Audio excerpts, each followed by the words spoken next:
The Guest feels like Drive if it didn't take itself seriously at all, and where Dan Stevens, who you may know him from Downton Abbey, plays this guy who ends up coming back from the army, and he goes to a person's house and where he tells them that he actually served with their son, so they let him in and he becomes the visitor. Or the guest. The thing is, though, you don't really know if this person is telling the truth, so that's when things start spiraling and going crazy. Now, the thing is, this movie has like a 90% rating so far, and it was pretty surprising to me, and it's what intrigued me to it, and it definitely is very, very entertaining, and it's very genre-driven and self-aware of what it is, but that doesn't necessarily mean that it's perfect. So don't go into this movie thinking like this is going to be a masterpiece. It's so self-aware of itself that it becomes this type of movie, where, again, where it's a lot like Drive, and where it's very cinematic at times, and they have moments where the characters are doing something, and the background really goes along with what they're doing. It also has these moments of Tarantino-like outburst violence, and where things are just building up, and then they get to this very big climax, and it's like very crazy, and then it just starts over, and where it's building up, and then the climax happens, and it continues to do that throughout the movie. At the same time, though, it does do these things like these sound cuts, and where when they're doing a scene where the audio is getting like very loud, and then it just cuts to the next scene where it's very quiet.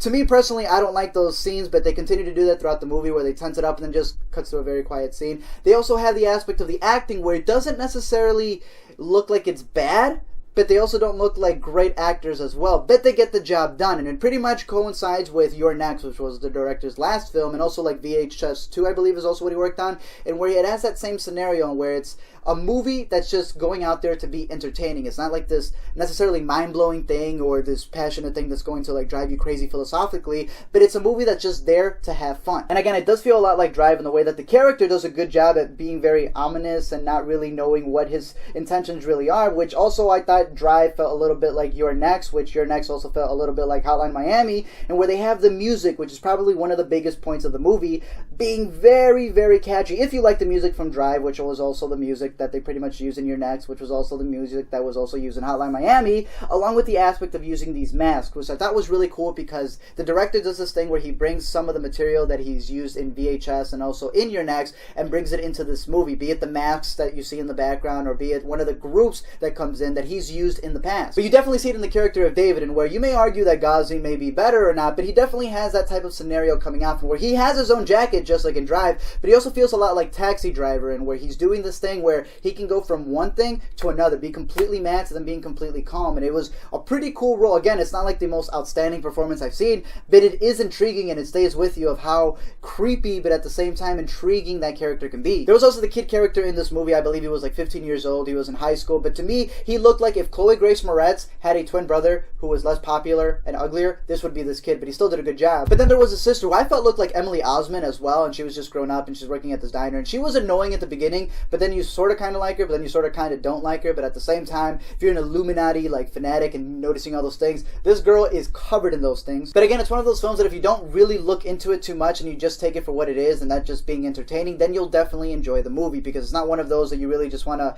overthink it too hard. Either way, let's get into the spoilers so we can overthink everything that was in the movie. Now, after seeing it twice and seeing a lot of the interviews that the director did, you definitely have this thing that stays with you of, well, one, what was the intentions of Dave in the first place, and two, what in the world was Dave? Now, the way that I saw it is that number one, he did go to serve the son, and that definitely was him in the picture, and the reason that he went there in the first place was because you're supposed to be led to believe that he was loyal to his friend, and he does go to help them out to begin with. However, two, he was put into this super soldier / Weapon X type program that caused him to become what he was, and the director even references him into being sort of like a cyborg / android, who then goes off to become a sort of Jason Bourne, and that's why they go out and look for him. And I believe that at the end, when they had that very Transformer Age of Extinction type scene out in the middle of nowhere, definitely looked like that, is the fact that he then is doing an iRobot thing where he's putting himself first, where he, one, did go to help them out, as you see. He killed the boss in order for the father to be able to get the job. He beats up the kid's bullies, and also at the same time gets the girlfriend's boyfriend arrested because I guess he didn't feel he was right for her.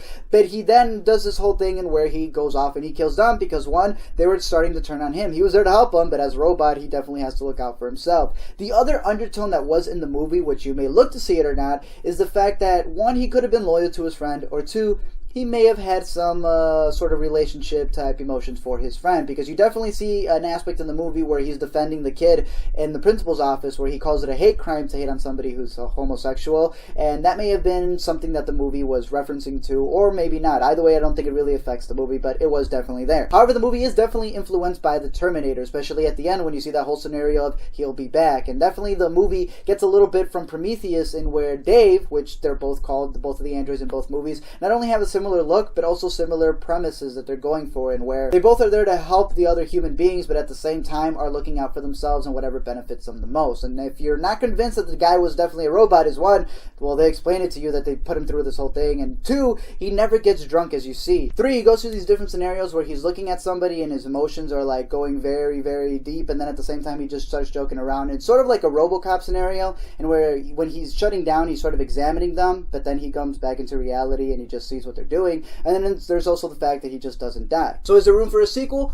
Possibly. Other than that, I'm curious what you thought about this movie, whether you liked it or not. What your favorite part of the movie was. For me, it was definitely the way they were able to do the maze scene at the end, especially because they didn't catch the cameras when they had all of those mirror scenes, and I thought that was very cool. But other than that, I'm curious if you think that it lived up to the hype, if you thought that it was at least entertaining, or if you thought that it was completely dumb. Definitely let me know your thoughts down below in the comments, and until next time, I'll see you guys later.